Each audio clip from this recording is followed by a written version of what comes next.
लोग की भर्तियां हमारी कंप्लीट हो पाई, हमारे जो ऑफिसर्स हैं उनके प्रमोशन रुके हुए हैं। तो ऐसी बहुत सी समस्याएं हैं जिन समस्याओं का निवारण आज तक नहीं हो पाया।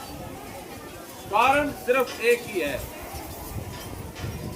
जो शासन और सत्ता के अंदर लोग बैठे हुए हैं वो ये सोचते हैं कि ये वोट देंगे, इनके चौराहे पे खड़े किसी एक आदमी को अगर हम पकड़ लें तो पूरी वोटा का ठेका ले लेगा।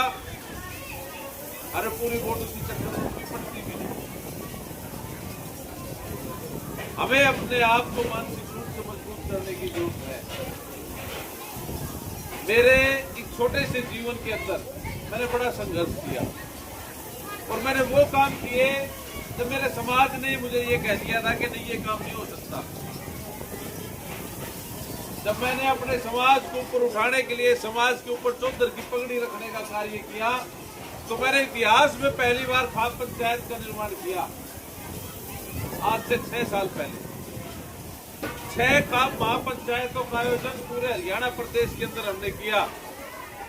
5000 से ज्यादा लोगों को, अपने समाज के लोगों को मैंने पगड़ी बांधने का कार्य किया और उन खाप पंचायतों के बीच में बैठ के ये कहा कि हमारे समाज के लोग आप लोगों के झूठे कप नहीं उठाएंगे और जो आप पर्चा लेके आते हो ना उसमें ये लिखा होता है कि भी रिजर्वेशन को खत्म करो, ये बात नहीं चलेगी।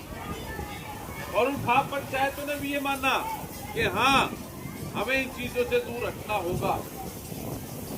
परंतु समय के साथ साथ हम जितने ज्यादा शिक्षित होते चले गए ना, हम अपने बुजुर्गों का मान सम्मान करना भूल गए।